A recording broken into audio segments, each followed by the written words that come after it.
Hari ini kita akan belajar firman Tuhan dari Yohanes 14, dibuka dulu, ambil Alkitab. Dan saya berikan tema saat teduh kita, apakah Yesus satu-satunya jalan ke sorga? Sebab pendirian kita tentang Dia menentukan hidup kekal kita. Perbedaannya itu sorga dan neraka bukanlah di tengah-tengah. Kita semua itu setelah kita mati atau meninggal dunia, kita akan berakhir di suatu tempat. Bukan karena kata pendeta, tapi karena tertulis dalam firman Allah. Karena itu jangan sampai kita itu terkilir di kristologi. Ini bukan sekedar teologia, tapi ini pengenalan yang benar akan keselamatan jiwa. Buat apa kita memperoleh seluruh dunia tapi kita binasa? Karena itu jangan sampai kita kesandung sama satu batu penjuru ini, yaitu Yesus Kristus. Kalau sampai kita tersandung, kita nggak mungkin ada harapan diselamatkan. Karena Yesus, saya kasih bocoran dulu sebelum nanti saya lanjutkan, Yesus satu-satunya jalan, gak ada jalan lain. Gak ada. Kita bisa dikecam dunia kalau kita ngomong begitu, tapi saya nggak pedulikan. Karena itu bagi saya keyakinan. Asal saya tidak menjelek-jelekkan orang lain, ya kan?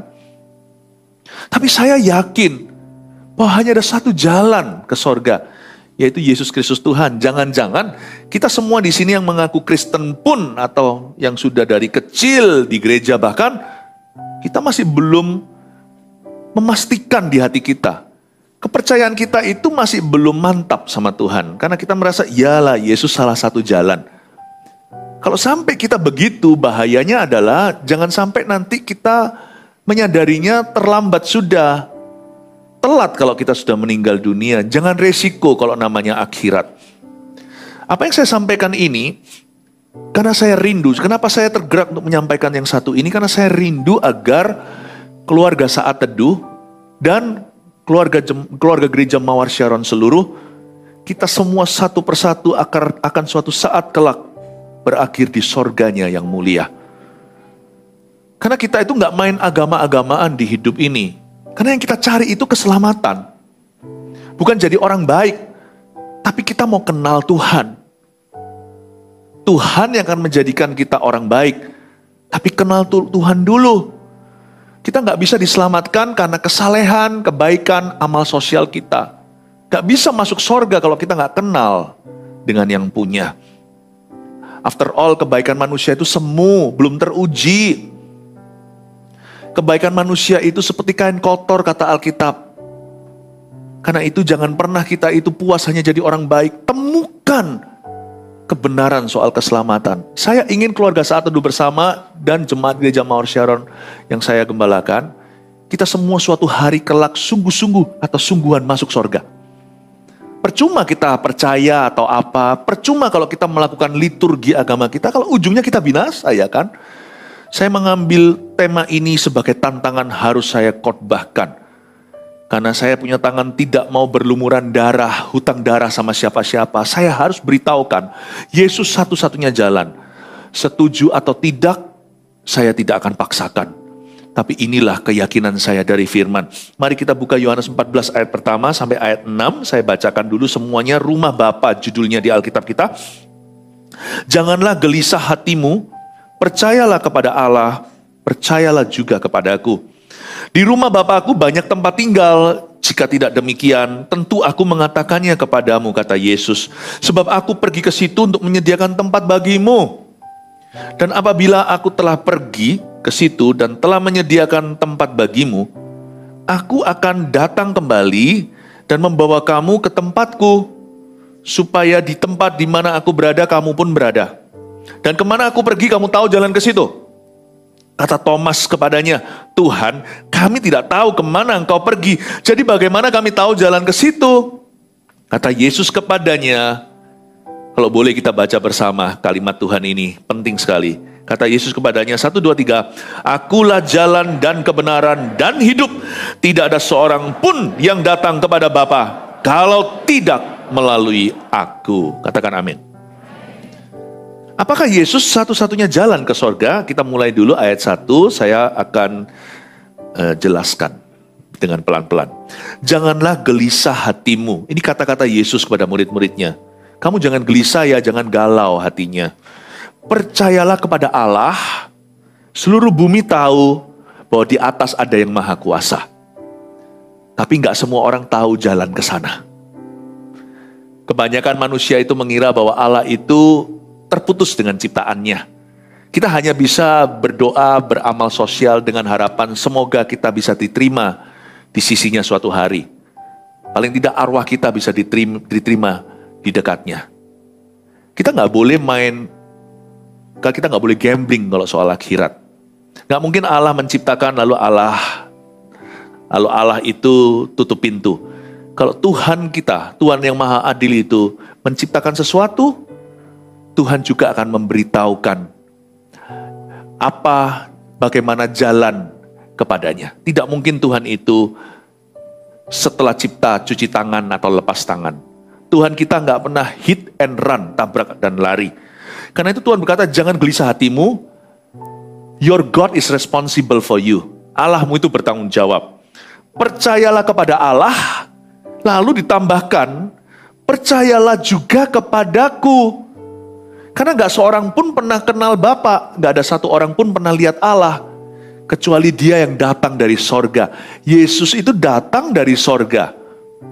Meskipun lahir di palungan, Yesus tidak lahir dari sperma, tapi dari kandungan Bunda Maria yang tidak pernah bersetubuh dengan pria. Yesus itu 100% manusia, tapi kelahirannya itu ajaib, ini bayi ajaib satu-satunya. Yesus itu dilahirkan bukan karena benih laki-laki atau manusia. Asal usulnya bukan dari sini, sekalipun daging dan darah. Karena Yesus harus memikul dosa kita. Gimana Yesus bisa mengerti kita kalau Yesus gak pernah jadi kita, ya kan? Atau jadi seperti kita. Makanya Yesus harus menjadi seperti kita. Makanya Yesus sebagai manusia. Dan malaikat Gabriel memberikan nama, beritahu kepada ayah asuhnya, kamu nanti namai dia Yesus, yang artinya Allah menyelamatkan, karena Dia juru selamat kita. Tapi asal usul Yesus bukan dari sini. Yesus itu dari sana. Dialah anak Allah yang maha tinggi. Jangan sampai kita bengkokkan kalimat ini, masa Allah kawin mengawinkan. Manusia kan pikirannya selalu seks melulu. Kalau Dia adalah anak Allah, bukan berarti itu bicara tentang perkawinan. Itu berarti menunjukkan sifatnya yang rendah hati. Allah kita itu tidak ciptakan lalu cuci tangan, tabrak lari, hit and run. Dia itu mengerti. Hari ini kita itu dikhianati sama kawan, dia memahami kalau kita itu ditinggal mati oleh seseorang. Tuhan tahu perasaan berkabung. Tuhan mengerti di Getsemani ditinggalkan oleh Allah Bapa. Karena dosa kita, Eloi Eloi lama sabachthani. Jangan gelisah, engkau punya seorang Allah yang maha pengertian, bukan Allah yang jauh seperti yang dipercayai, seperti yang ada di dalam pikiran manusia. No, Allahmu lebih dekat daripada yang kamu kira. Jangan hanya percaya kepada Allah, percayalah juga kepadaku. Akulah jalan kepada Bapa. Luar biasa loh. Makanya orang yang terima Yesus itu tidak akan lagi hidup sendiri. Orang yang menerima Tuhan, ada Immanuel, penyertaan. Percayalah kepada Allah. Siapa enggak, semua orang tahu di atas ada yang maha kuasa. Tapi yang kalimat kedua ini enggak semua orang percaya. Percayalah kepadaku, kata Yesus Kristus. Karena di dalam Tuhan ada damai sejahtera. Kamu enggak usah gelisah. Worst come to worst, skenario terburuk, kalau kamu mati dan sudah percaya Tuhan, kamu masuk surga. Karena itu jangan galau hatimu, jangan gelisah. Di dunia ini kamu boleh mengalami 1001 pencobaan, bahkan penderitaan. Jangan kamu kecewa sama Tuhan. Maksimalkan penderitaan manusia, ujung-ujungnya kan hanya mati. Tapi kalau hidup adalah Kristus, mati pun adalah keuntungan. Mati itu hanya sebuah pintu untuk masuk ke dalam kekekalan. Karena orang yang diselamatkan punya hidup kekal, orang yang terima Tuhan. Tuhan bilang, kamu jangan gelisah. Kalau kamu percaya kepada Allah, dan kalau kamu percaya kepada aku, hidup ini sementara, next ada surga. Jangan kamu tuntut keadilan, apalagi dari orang yang tidak percaya Tuhan. Jangan tuntut keadilan dari orang fasik. Mana keadilan? Keadilan itu di dunia ini pas-pasan. Iya, itu pun jikalau diusahakan. Di dunia ini gak ada keadilan sempurna, itu gak ada. Tapi semua nanti akan diseret ke tahta pengadilan Allah suatu saat nanti. Semua buku dan kitab dibuka. Semua yang kita pernah lakukan akan dibacakan. I know what you did last summer. Aku tahu apa yang kamu lakukan minggu lalu. Itu semua akan dibukakan. Tapi puji Tuhan, orang yang terima Tuhan sudah tidak lagi mengalami penghukuman. Roma 8 berkata, karena itu di dalam Tuhan, di dalam Kristus, tidak ada lagi penghakiman. Kita gak akan lagi dihakimi layaknya penghakiman tahta putih nanti. Kita tidak akan diadili sebagai orang berdosa karena Yesus sudah menebus kita. Pengadilan orang percaya suatu hari itu hanyalah berupa upah. Bukan lagi kamu masuk neraka atau diselamatkan masuk surga. Karena ketika kita percaya Tuhan, kita sudah diselamatkan. Suatu hari nanti kita menghadap Tuhan itu hanya mendapatkan mahkota kita sesuai dengan apa yang kita lakukan di bumi, di hidup yang sementara. Puji Tuhan loh, saya gak takut mati, mau tahu kenapa? Karena saya tahu kalau saya merem di sebelah sini, yang sambut saya adalah Yesus. Jiwaku udah gak terhilang lagi. Karena itu, orang yang punya Yesus tidak takut mati. Mungkin kita takut prosesnya mati ya kan? Kalau misalkan kita jatuh dari tempat tinggi, ya gak diimani. Kalau ada kecelakaan pesawat, siapa gak takut sih? Mungkin proses matinya semua orang bisa gentar. Tapi kematian itu sendiri gak mematikan. Maut sendiri sudah dikalahkan. Kematian itu tidak menakutkan. Sebab saya tahu loh, kalau saya end game over di sini, Tuhan akan menerima saya di sorganya. Pertanyaan anak sekolah minggu, kalau mati masuk mana? Coba tanya pada dirimu sendiri. Sudah yakin gak mati masuk sorga? Ayat 2, di rumah Bapakku banyak tempat tinggal, kata Yesus. Jika tidak demikian, tentu aku mengatakannya kepada kamu. Sebab aku pergi ke situ untuk menyediakan tempat bagimu. Ayat 2 ini kita bisa pelajari bahwa sorga itu ternyata nyata ya. Coba lihat kata di rumah Bapakku. Ada kata rumah, bilang rumah. Aduh, lalu ada kata banyak tempat tinggal. Coba katakan tempat tinggal. Jika tidak demikian, tentu aku mengatakan kepadamu, sebab aku pergi ke situ untuk menyediakan tempat bagimu. Katakan tempat. Ada 3 kata yang kita tadi sebutkan, yaitu rumah Bapa, tempat tinggal, tempat bagimu. Berarti apa yang kita bisa tarik kesimpulan dari ayat 2? Sorga itu nyata. Dan sorga ternyata sesungguhnya bukan berada di telapak kaki ibu, itu hanya kiasan saja. Ternyata sorga itu rumah, sorga itu tempat tinggal, dan sorga itu tempat bagi orang yang percaya dan menerima Tuhan. Udah jelas? So heaven is real. Kita gak usah percaya sorga itu nyata karena ada orang pernah mendapat penglihatan. Kita percaya sorga itu nyata karena Yesus mengatakannya. Ini adalah kata-kata Tuhan Yesus yang dicatat di dalam Injil. Ayat 3. Dan apabila aku telah pergi ke situ dan telah menyediakan tempat bagimu, aku akan datang kembali dan membawa kamu ke tempatku, supaya di tempat di mana aku berada, kamu pun berada. Apa sih kesimpulan ayat ketiga? Gini loh ya, kata Tuhan pada muridnya.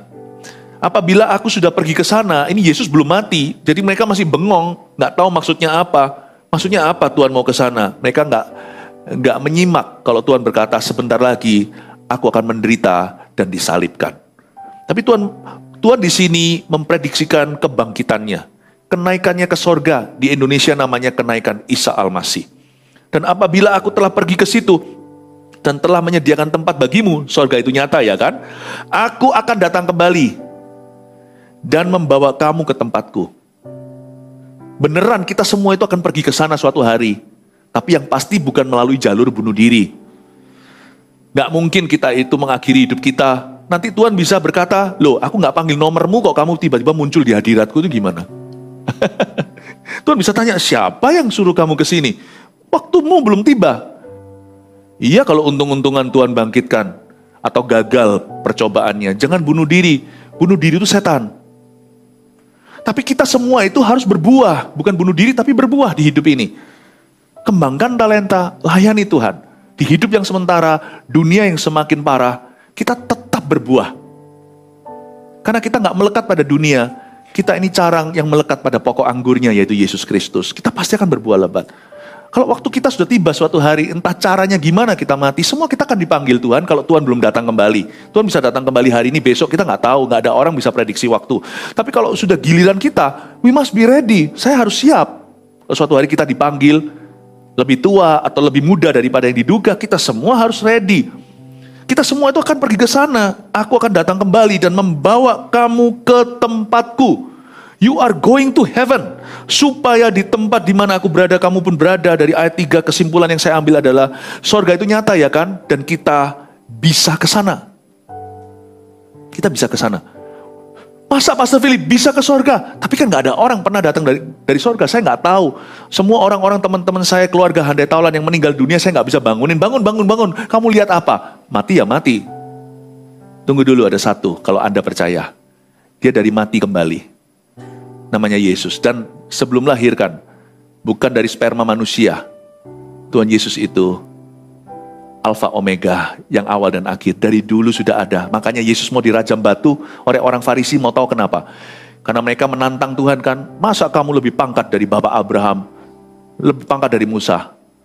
Dan Yesus menjawab dalam bahasa Inggris yang gini. Before Abraham, I am. Luar biasa loh. Kalau bahasa Indonesianya diterjemahkan gini. Sebelum Abraham ada, aku ada. Wah, dianggap menghujat. Hanya orang yang mengaku dirinya Allah yang berkata begitu. Masa dia itu sebelum Abraham sudah ada, wong umurnya masih 32, 31, 32, 33 waktu itu kan masa-masa Yesus melayani. Di dalam sejarah tercatat public ministry atau pelayanannya secara publik. Usia-usia 30-an. Dia bilang orang ini kok sosokan. Dia kira dia siapa? Dan Tuhan berkata, kamu gak percaya gak apa-apa. Ini orang mati gue bangkitkan. Mereka melihat, mereka tetap gak mau percaya. Orang bisu berbicara, orang buta melihat. Mereka gak percaya. Tuhan muncul pun di depan mereka gak percaya. Karena darah daging, mereka hina. Mereka maunya itu Allah yang gagah. Kalau sungguhan Allah turun dalam kesuciannya, mati itu semua orang Farisi. Semua orang berkata, kalau memang Allah itu ada, tunjukkan dirimu kepadaku. Jangan doa gitu, saudaraku. Kalau sampai Allah muncul di depanmu, hai orang berdosa, langsung kau mati kutu di tempat. Langsung dibuang ke neraka. Makanya Tuhan datang dalam kelemahan. Bukan kelemahan dosa, kelemahan daging. Tuhan datang sebagai manusia. Percayalah, kalau Allah menjelma sebagai salah satu kita kepada milik kepunyaannya. Yohanes 1, jangan tolak dia, jangan cinta kegelapan. Sebab milik kepunyaanku menolak aku, tapi barang siapa menerima dia, diberinya kuasa untuk menjadi anak-anak Allah. Kalau Tuhan datang dalam kelemahan adalah untuk menjemput kita. Tapi kalau Tuhan datang dalam kegagahan, seperti yang diharap-harapkan oleh orang Farisi itu, adalah untuk menghakimi. Mau yang mana? Tuhan yang kuat atau Tuhan yang rendah hati? Suatu hari Tuhan akan datang kembali. Dan waktu dia datang dengan sangkakalanya, sudah gak datang lagi seperti gaya pertama di palungan. Gak bisa lagi dihina, gak bisa lagi dipukul, disalib, kemudian Tuhan dimati hanya sekali untuk selama-lamanya. Pada saat itu penghakiman. I'm ready, saya siap. Saya siap untuk hari itu, tapi kalau hari itu belum datang saya mati, I'm ready to die itu. Saya siap untuk meninggal dunia. Tapi saya jangan dulu meninggal dunia, karena masih dibutuhkan oleh Gereja Mawar Sharon dan keluarga Saat Teduh. Anda juga jangan dulu, keluargamu membutuhkan, keluarga kita semua membutuhkan kita. Panjang umur ya. Amin. Dan ayat yang keempat, dan kemana aku pergi kamu tahu jalan ke situ. Kata Thomas kepadanya, Tuhan, kami tidak tahu kemana engkau pergi. Jadi bagaimana kami tahu jalan ke situ? Ayat 4 dan 5 kita pelajari bahwa ternyata kita sebagai manusia tidak tahu jalan ke sana. Makanya Thomas itu mewakili kita. Thomas si ragu-ragu. Tuhan, kami nggak tahu jalan ke situ. Bagaimana kami tahu jalan ke sana? Makanya itu ada Yesus. Ayat 6. Inilah perbedaan kekristenan. Jikalau yang lainnya, kita yang harus menjemput Tuhan dengan berbagai macam persembahan. Dengan berbagai macam perbuatan-perbuatan baik. Hanya satu saja, yaitu dalam Christianity. Dalam Injil. Keselamatan dunia itu ceritanya begini. Allah yang menjemput kita. Luar biasa ya. Kata Yesus kepadanya, akulah jalan dan kebenaran dan hidup. Tidak ada seorang pun yang datang kepada Bapa kalau tidak melalui aku. Saya kasih bocorannya dulu. Ayat 6 ini langsung tutup buku. Yes. Ya. Yesuslah satu-satunya jalan kepada Bapa. Yesus satu-satunya jalan ke sorga. Dan Yesus adalah Tuhan. Saya kasih 3 poin. supaya kita hari ini mantap betul keselamatan kita. Tujuannya dua, supaya orang yang sudah kenal Tuhan semakin yakin, tolong sudah dimeteraikan. Gak usah halaman keselamatan dibolak-balik lagi. Saya sudah tutup buku. Kalau soal Yesus tidak ada negosiasi. Saya sudah percaya tidak bisa tawar-menawar lagi. Supaya tidak ada satupun anak-anak Tuhan yang kelihatan Kristen di luar, tapi dalamnya belum diselamatkan. Masih ragu-ragu sama Tuhan. Masih kesandung Yesus Kristus. Tapi alasan kedua kenapa hari ini saya berikan 3 poin ini adalah supaya yang belum kenal Yesus menerima Tuhan hari ini. Yang pertama, apakah Yesus satu-satunya jalan ke surga? Saya kasih statement kalimat ini dulu. Jikalau tidak, Yesus bukan satu-satunya jalan ke surga, berarti Yesus mati sia-sia. Saya kasih satu ilustrasi begini untuk kita berpikir. Ini penting sekali karena ini keselamatan. Khotbah-khotbah yang lain di saat teduh bersama atau di gereja Mawar Sharon nanti itu semua tambahannya. Tapi ini fondasi, dari waktu ke waktu saya harus ingatkan. Buat apa Anda tahu bagaimana caranya diberkati, gimana caranya jadi bahagia, kalau ujungnya masuk neraka? Makanya dengarkan firman ini penting sekali. Sekali-kali saya harus bicara tentang kristologi. Jikalau tidak berarti Yesus mati sia-sia. Coba saya kasih ilustrasi begini. Misalkan kalau ada satu orang itu nggak punya harapan. Satu-satunya jalan untuk menyelamatkan orang itu yaitu dengan menyerahkan anak kita sendiri. Kalau orang itu sudah berada di barisan hukuman mati, satu-satunya jalan untuk menjemput dia keluar dari penjara adalah kalau saya kasihkan anak tunggal saya. Sudah saya bolak-balik cari cara-cara lain, apakah ada jalan tikusnya? Adakah jalur alternatifnya untuk menyelamatkan si tahanan atau tersangka atau penjahat itu? Satu-satunya yang bisa melepaskan dia adalah kalau saya serahkan putra saya yang tunggal untuk selamatkan dia. Lalu setelah saya serahkan, anak saya mati demi orang itu, lalu baru saya tahu ada jalan lain. Konyol kan? Pak, sebenarnya nggak usah loh. Sebenarnya orang itu di barisan hukuman mati, iya. Bapak nggak usah serahkan anaknya, mati ganti dia. Sebenarnya hakim yang lalim itu disuap bisa kok. Sebenarnya ada jalan lain lah untuk bisa hapus dosanya, untuk bisa bersihkan rekornya. Lu ngomong lebih awal dong bro, mungkin kita bisa bilang gitu. Anakku udah terlanjur mati. Barang siapa berkata Yesus bukan satu-satunya jalan, berarti mengaku bahwa Allah kecolongan. Berarti kita mengakui tanpa tidak secara langsung bahwa kita menuduh yang maha kuasa itu, bodoh dan membodohi putranya yang tunggal. Kalau misalnya jantungnya bermasalah harus di-bypass. Saya dengar sih ya, beberapa teman dokter, itu adalah prosedur besar. Jangan langsung diam-diam bypass. Itu jadi jalan terakhir. Karena jantungnya dikeluarkan. Contohnya kalau orang dalam keadaan darurat, itu sampai paru-parunya itu dipatahkan supaya tangan dokter masuk secara manual pompa jantungnya. Ternyata jantung itu bisa diselamatkan tanpa harus dipompa, mematahkan paru-parunya. Dikasih obat antibiotik aja, udah pergi kok masalahnya. Betapa mubazir sia-sianya semua prosedur yang luar biasa itu dan membahayakan dan merusak bagian tubuh yang lain semua. Yesus itu tangannya udah dibolongin, lambungnya udah ditikam. Selama-lamanya waktu dia kebangkitan, dia menunjukkan dirinya pada Thomas misalnya. Thomas mencucukkan jarinya ke lubang-lubang itu.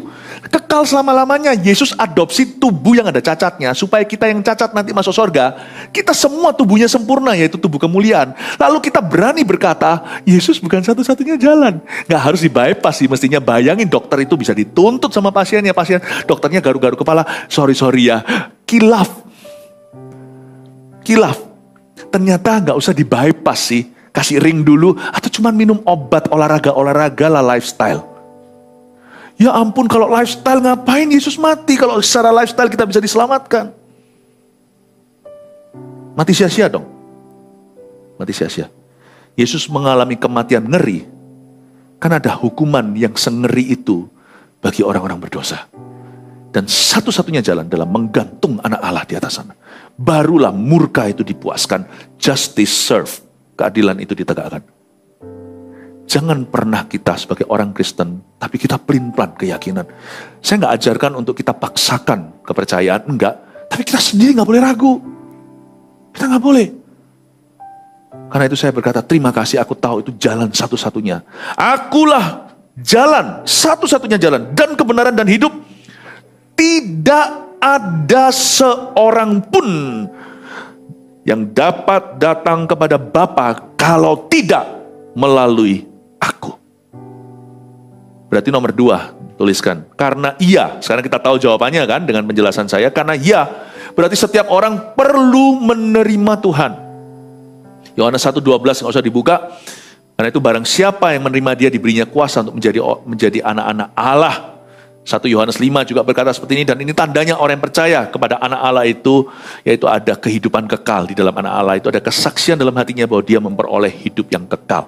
Saya keyakinan saya kalau saya suatu hari masuk surga karena Yesus ini, karena Yesus di dalam hatiku. Bukan saya pelajari dari university atau dari kuliah. Saya nggak belajar dari buku mana-mana, itu iman yang diletakkan di sini, berupa damai sejahtera tidak gelisah, ketika seseorang menaruh percaya kepada Yesus dan Yesus saja. Saya ragu nggak semua orang yang mengaku dirinya Kristen itu sungguh-sungguh percaya Yesus. Makanya hari ini saya tantang keyakinan kita supaya kita rombak semua keraguan agar kita semua memperoleh iman yang teguh, yaitu keselamatan. Karena iya, setiap orang perlu menerima Tuhan. Masa sih Pastor Philip, kalau teman saya baik perlu terima Tuhan? Enggak. Jangan lupa kita semua, hai keturunan Adam dan Hawa, kita itu punya dosa asal.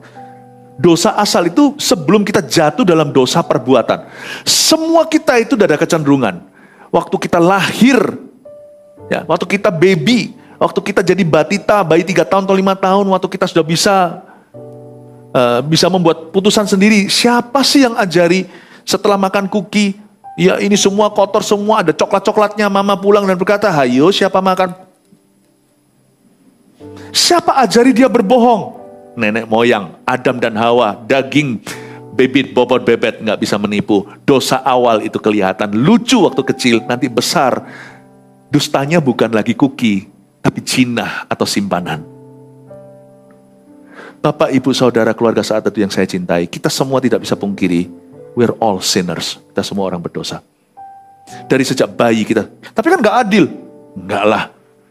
Karena kita sendiri juga membuat keputusan untuk berdosa. Nantinya kita bangun karir sebagai seorang pendosa. Roma 3:23 berkata, because all have sinned, karena semua orang telah berdosa. Karena semua orang adalah seorang pendosa.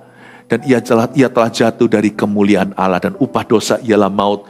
Tetapi kasih karunia Allah adalah hidup yang kekal di dalam anak Allah yang tunggal, yaitu Yesus Kristus. Karena setiap orang perlu menerima Tuhan.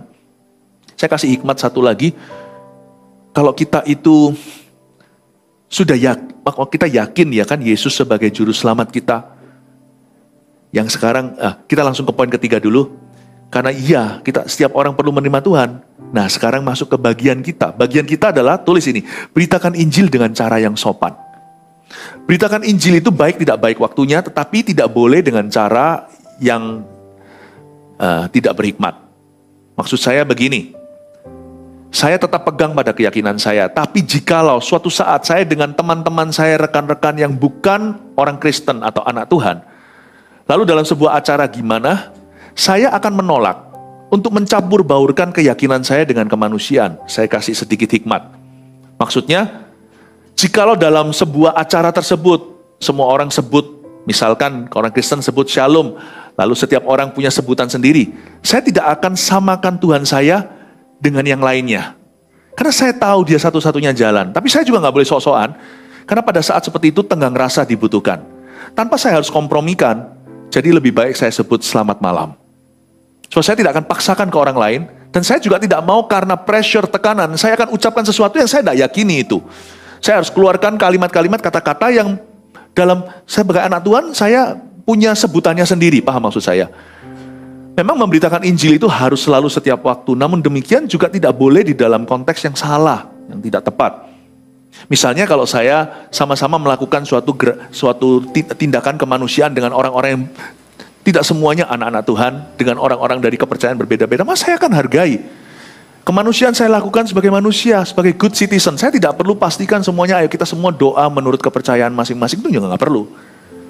Karena kita tahu, namanya peperangan rohani. Karena kita tahu, doa itu apa seperti yang diajarkan firman Allah. Saya akan hargai, saya tidak akan mengganggu.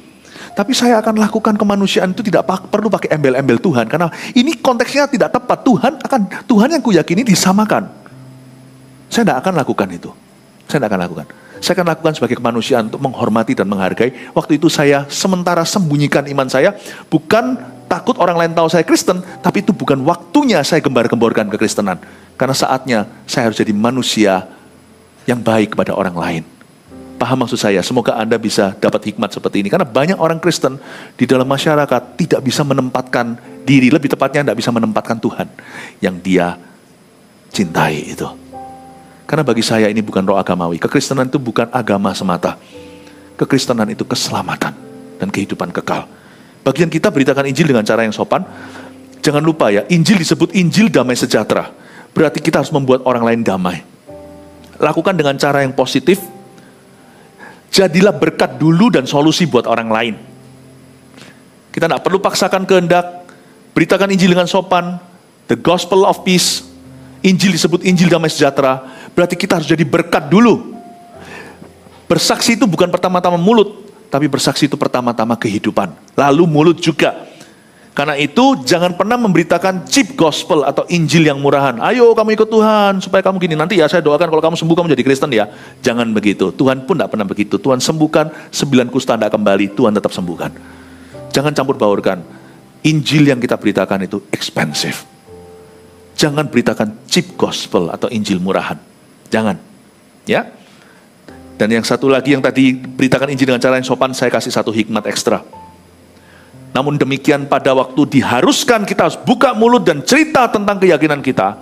Jangan pelin-pelan. Roma 1:16. I am not ashamed of the gospel. Karena aku punya keyakinan kokoh akan Injil. Bahwa Injil itu kekuatan Allah untuk menyelamatkan, yang memberikan iman kepada orang, yang menuntun orang dari iman ke iman. Pertama orang Yahudi, lalu semua orang yang dipanggil nanti. Injil itu adalah keyakinan yang kokoh. Waktu saya harus buka mulut, ya inilah saya buka mulut.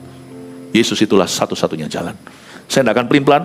Don't be ashamed, jangan terintimidasi. Tetap kita dengan sopan berkata, I believe Jesus is the only way. Yesus adalah satu-satunya jalan. Dan statement kalimat itu harus Anda pertahankan, karena itu keselamatan. Kalau kita bisa menghidupinya, puji Tuhan. Bahkan di beberapa tempat, kalau orang harus mati karena pernyataan iman itu, janganlah kompromi. Karena jangan takut dengan orang yang bisa membunuh tubuh. Takutlah kepada Dia yang bisa membuang baik tubuh maupun roh kita ke dalam neraka. Yesus itulah satu-satunya jalan. 3 poin ini, apakah Yesus satu-satunya jalan ke surga?